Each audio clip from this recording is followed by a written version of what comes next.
made it to Juneau, and we are in the Mendenhall Lake National Forest Campground, and it's beautiful. I don't know, something about this Tongass National Forest just really is perfect in my book. Anyway, our water pump stopped working, and it is very frustrating because almost this entire trip, and I guess how we've started using this truck camper is by, even when we have hookups, just filling up our freshwater tank and just using the pump. So not having a water pump is hard. Like even little things, like when you go to like use the restroom on the road and stuff like that, and you have to like flush with like by putting some bottled water in the toilet. Like it just really dampens your RV trip.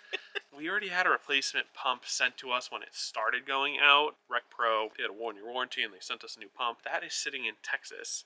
So luckily here in Juneau is a big town, and while they don't have like an RV parts store, they do have boat parts and marine parts. And so I was able to get our hands on a 12-volt pump, and unfortunately the only one that they had was a really expensive, like the SureFlow top end boat pump, and so that's the one we got. The unfortunate part for us is that to get to our water pump, it was really easy and accessible, but then we put our batteries in the same compartment and it blocks where the water pump is. And so now I have to get the batteries out, and to get the batteries out I have to take the door off because the batteries won't fit through the door. They have to fit through the opening. I need that extra little bit of space.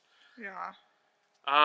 So today, take everything out, do everything we can, since it's been raining all morning, but then we have hopefully no rain for the rest of the day and no rain tomorrow, and then it's raining for the rest of the time we're here. So this is our only opportunity. Yeah, we just want to get it done. So here's the current situation. So yeah, we have to take the door off to get the batteries out because they're just slightly bigger. And then, oof, I don't even know if the camera is gonna adjust, but back here. Yeah, right where you want your water. Next to your batteries, is the water pump. So that's the current sitch. Cool. You ready?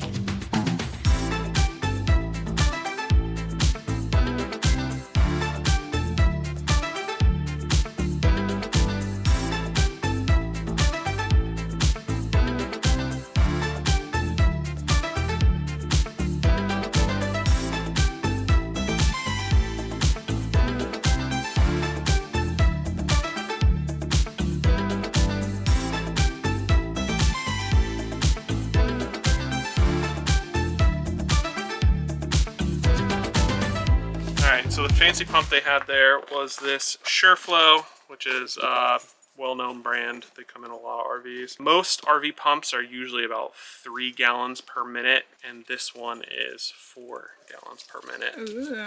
So it's on the fancier level. Not that you really need them. Like 3 gallon per minute is good for most RVs. This just allows you to say like run the shower and do the dishes. So like the more gallons per minute means you can run more faucets, I guess. I'm gonna test that. Yeah, we'll test it for science. But yeah, RV science. they're essentially, I mean, you can even just look at the picture on the box here and this one, like they look very similar. Very similar, right? Yeah. It's just the top of the pump. These are like your pressure switches and all that stuff are in different locations, but the pump itself is probably the exact same 4-chamber style pump. Cool. Well, let's open this bad boy up.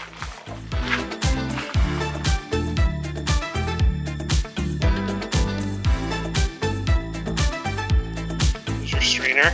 These are nice. It just keeps like bigger particles out, so you always want to have one of these on.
second guess that smell in your RV? We certainly were, and that's why we created Tank Tune-Up. We created this holding tank treatment with a dual action formula that not only breaks down waste, but eliminates odors. Our formula doesn't have fillers or artificial fragrances that honestly sometimes make the odors worse. Tank Tune-Up is so easy to use, just simply scoop it, rinse it, and forget it. Whether you're hitting the road for a weekend getaway or living the full-time RV lifestyle, Tank Tune-Up makes odors a thing of the past. Scan the QR code or click the link in the description to get yours today. And if you want to learn more about our product, check out our full video on it. So I think I see the problem with this pump. Ouch. So these wires are usually in here. You take this little cover off. This top little section is usually your pressure switch here. And you just unplug these from the pressure switch. And it's a switch because when it gets to the right pressure, it switches the pump off. Okay. Okay, so, and up here you can see on this model, you can screw this screw in plus or minus, like left or right, to add more pressure, have less pressure. So that's how you control the pressure switch. The way it works is, if I can get that off, yeah. Water flows through the pump, and it's open in here, and then this little membrane is flexible. And this goes on top of here. And so when this fills up, the water presses on this membrane, which then presses on this switch and causes it to go off. And then when you use the water and the pressure drops, it turns the pump on. This isn't supposed to get wet. So that's what it has this nice little membrane here for. It's supposed to keep it airtight. This is all white now because I rubbed it off, but on the sides here, you can see all the rusty water. You can see it in here. Yeah, and so this is the part that was leaking. We probably could have fixed this at some point by tightening these screws down maybe, or taking this off and fixing the pressure when it started leaking. The pump itself should work just fine if I replace this. Or maybe even clean this out. Because you think that's all like rusted and broken on the inside, right? Okay. And so it does have a little part number on it.